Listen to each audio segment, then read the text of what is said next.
آئیے بہنوں، اب دوسرے حصے کا مطالعہ کرتے ہیں۔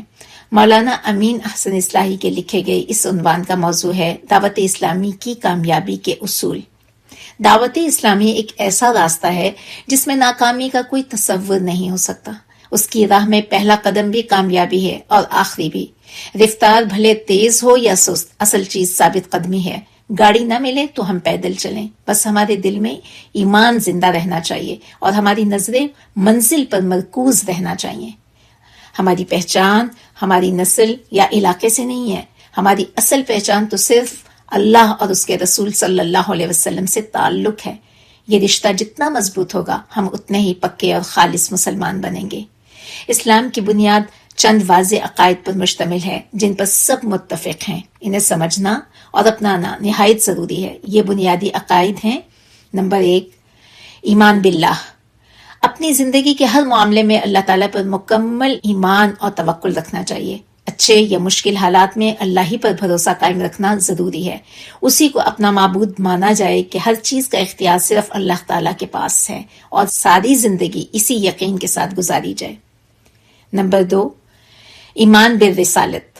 رسول اللہ صلی اللہ علیہ وسلم کو ماننے کا مطلب یہ نہیں ہے کہ بس رسول اللہ صلی اللہ علیہ وسلم کا نام لے لیا جائے یا ان کے نام پر محفلیں سجا لی جائیں۔ صرف زبانی دعوے مقصد نہیں۔ ایمان بالرسالت کا اصل مطلب یہ ہے کہ اپنی زندگی کے ہر معاملے میں آپ صلی اللہ علیہ وسلم کا اسوہ حسنہ اختیار کیا جائے اور آپ صلی اللہ علیہ وسلم کی ہی اطاعت کی جائے۔ نمبر 3، ایمان بالکتاب۔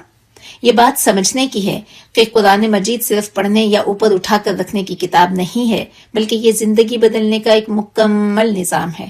اسے پورے کا پورا ماننا اور اس پر عمل کرنا لازم ہے۔ دنیاوی مفادات کے لیے اس کے کچھ حصوں کو ماننا اور کچھ کا انکار کر دینا دراصل پورے قرآن کریم کا انکار ہے۔ یہی ایمان بالکتاب ہے۔ یہ مقدس کتاب ہی انسان کو اندھیروں سے نکال کر روشنی کی طرف لاتی ہے۔ حق و باطل کی یہ لڑائی نئی نہیں ہے، بلکہ یہ کشمکش روز اول سے جاری ہے، اور اس میں غیر جانبدار رہنے کا آپشن نہیں ہے۔ ہم یا تو حق کے ساتھ کھڑے ہو سکتے ہیں یا باطل کے ساتھ، اور یہ بھی نہیں ہو سکتا کہ ہم بیک وقت حق اور باطل دونوں کے ساتھ کھڑے ہوں۔ باطل کا راستہ وقتی طور پر تو ہمیں اس دنیا میں کامیابیاں دے سکتا ہے، لیکن بالآخر یہ انسان کو دوزخ میں لے جاتا ہے۔ اس کے مقابلے میں حق کے راستے پر چلنا بالکل آسان نہیں ہے۔ اس راستے پر چلنے کے لیے قربانی، ہمت اور مستقل مزاجی چاہیے۔ اس دنیا میں اس کی بھاری قیمت بھی چکانا پڑ سکتی ہے، لیکن آخر کار یہ راستہ ہمیں جنت کی جانب لے جاتا ہے۔